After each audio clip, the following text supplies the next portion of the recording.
medium, and large dogs. People on Etsy are making a killing selling these dog bowl stands. The range for going from small to largest is $50 to $120, and you can sell it for half the price on Facebook Marketplace, your choice. Or of course you can make these to give as gifts to your friends or family members. I'm sure you know someone who has a dog, and these are very helpful for dogs so they don't strain their neck or anything like that. In this video I'm going to be making the small dog bowl stand, but I'll be providing all the measurements for each one of them, so you can follow along with the measurements that I give you in the description below and also right here on the side. My name is Romario, and this is Build with Romario, where we bring positive energy to all projects. Let's get right into it.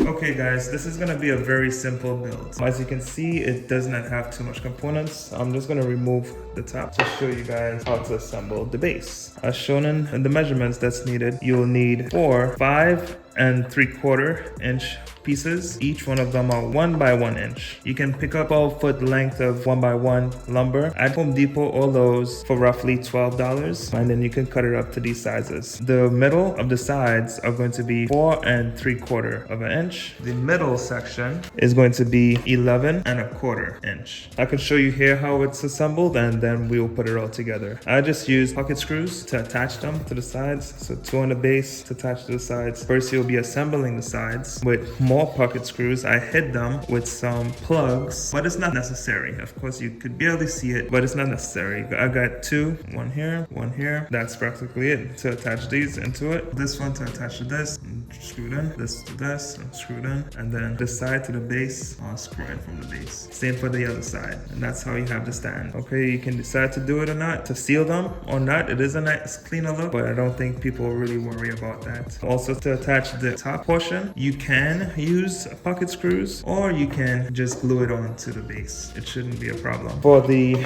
top, you'll need a 14 by 7.5 inch piece of wood. I use pine. You can see the definition in the wood here, but this is pine. This is espresso stain, so you can choose the stain of your choice. These bowls are roughly 5 1/4 inch wide. I got these from Walmart, but granted that you go to Amazon or elsewhere to get your bowls, this is how you do the measurement to get the hole. At least this is how I did it. I subtracted the width of overhang right here. This is roughly 1/4 inch, so I multiplied it by 2, which is on both sides, to decrease the whole size to get the diameter for the bottom part. Okay, because of course it goes up in size as you go up here. So this came out to 4 3/4 inch. It fits nice in there. It also does have some wiggle room, so I could have gotten away with making this whole size 4.5 inches, and it may not have all this wiggle room, but this is not necessarily a problem. You can go 1/4 inch smaller and it should not have much of a problem. It should fit in there snug. Okay, so let's get to cutting the pieces out and start putting them together.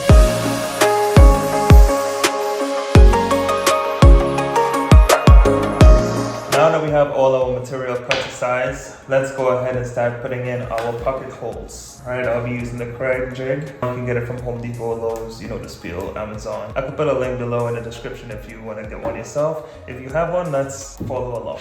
This is going to be simple enough. The only pieces that you will be putting a hole into is the middle section. You'll have one at the bottom portion, one on each end. And you'll do the same for the 2 middle sections of the sides, which is the 4 3/4 inch pieces. These will be screwed into the 5 3/4 inch sections, so you do not need any holes in those. And these will be screwed into these in the middle of them. So that's all the assembly that you would really be doing. So let's get it done.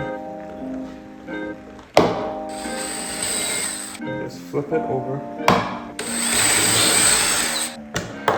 Done deal.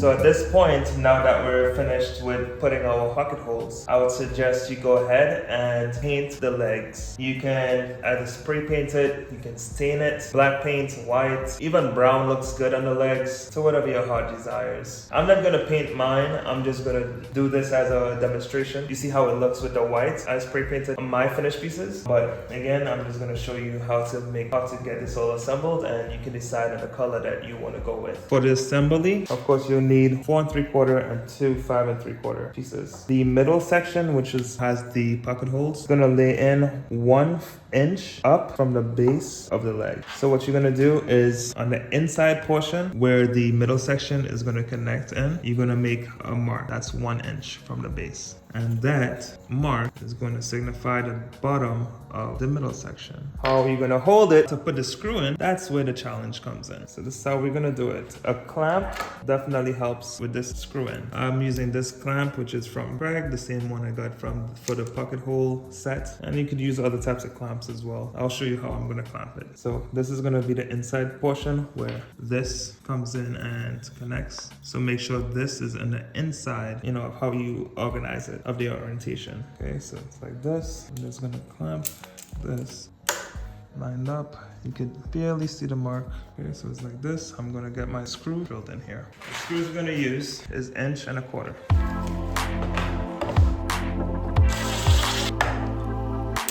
Understand?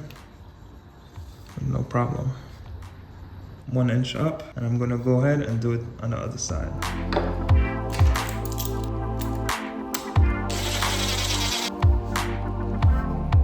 So now that this one side is done, we're gonna go ahead and do the same thing for the other side. Now that we have the two sides assembled, it's time for you to hit on the like button on this video.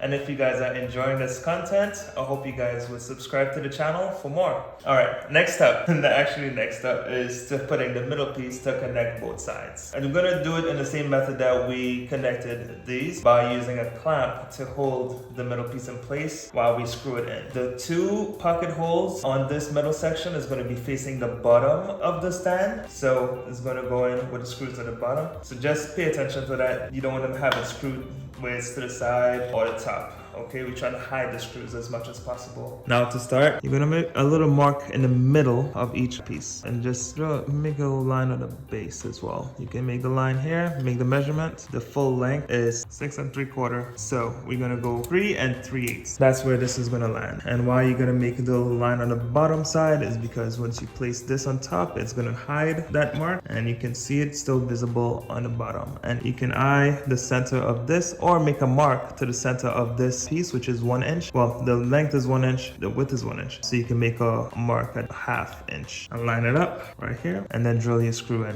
Okay, so that's exactly what I'm gonna do. Let's do it.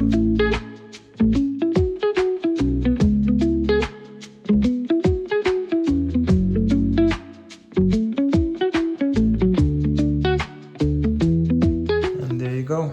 The base has been assembled. So let's move on to the top portion. So in the beginning of the video, I mentioned that I made a 4 3/4 inch hole for the bowl and I still had some wiggle room, right? So I'm gonna try the 4 1/2 inch hole size to see if it fits in snug. Okay, so what I'm gonna do to get my measurements for the board for where the holes are gonna lay, I'm gonna make marks for 1.5 inches up, 1.5 inches. Same thing from the top side, 1.5 inches, and from the side, 1.5 inches in. All right, then I'm gonna connect my lines, and I made a template in the back just to show you how it's gonna look, just to save on time. I connected my lines. It's 1.5 inches, 1.5 inches, 1.5 inches. Okay, connect my lines, and then what I do have is this container. Beautifully enough, it's 4.5 inches in diameter. So I'm going to use this as my template. You can find any circular object that happens to come out to 4.5, or you can buy a protractor and you can make a circle with it. So what I did is line up my container to each line, to the 3 lines, and then you just trace your line. The middle section, you don't have to worry about it. Whatever that lands at, it's a-okay. It'll have the separation for the bowls. I'm gonna do the same thing this side. I just did this to just explain it so you can see how it is. I'm just gonna do this and speed it up, have it done on the side, which is where I'm gonna have it cut out. Once we do have this done, exactly as shown, we're gonna use a jigsaw to cut out the hole. Doesn't necessarily have to be perfect per se, but you can use this as practice to get a steady hand.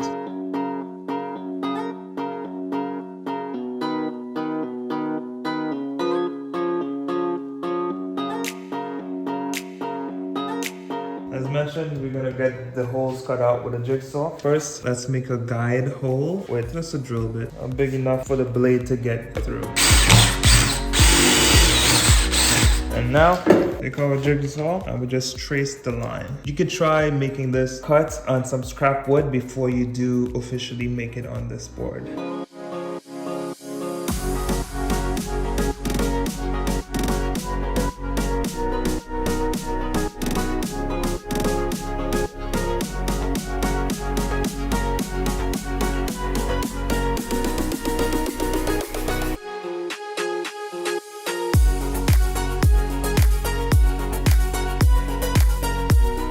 Now that we got the holes made, it's time to just get this cleaned up just a little bit. You want to just round over the ends and also the inside of the holes so the owners don't get cut while putting their hands in to get the bowl or anything like that, or even cleaning it. And also the edges where the dog don't get scraped or the owner gets scraped from the sharp edges. So I'm going to use a 3/8 round over bit on my router to get this looking a little bit more decorative and also safer for use.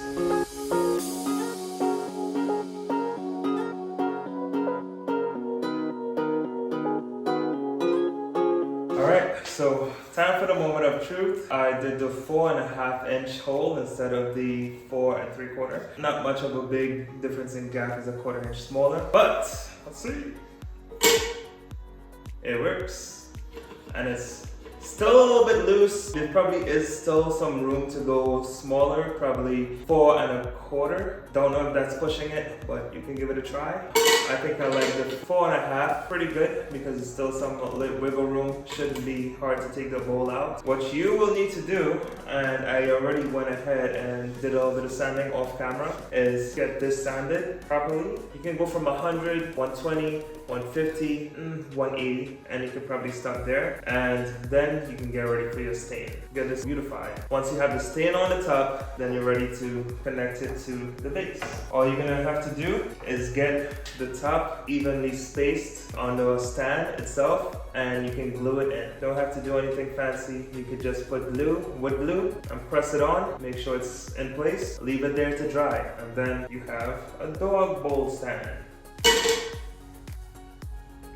Okay guys, and that's how you make a dog bowl stand. I hope you guys enjoyed this video. For the stains that I used on the stands that you see in front of me, I used espresso for the small table. I used natural for the medium size and Jacobean for the big one. What you can do to finish off the table once the tops are completely dry from the stain, you can use polyurethane water-based finish. Just make sure it's fully dried before giving it to someone or selling it to someone. Then it will be, from my research, it's food safe once it's fully cured. Do your own research to verify. You can use Odie's oil, which is food safe for sure. And there's a lot of different types of finishes you can use on these dog bowl stands to make it food safe for the dogs. Okay, so if you guys enjoyed this video, I hope you guys could give me a like and subscribe for more content like this, and hope to see you guys on the next one. Thank you for stopping by.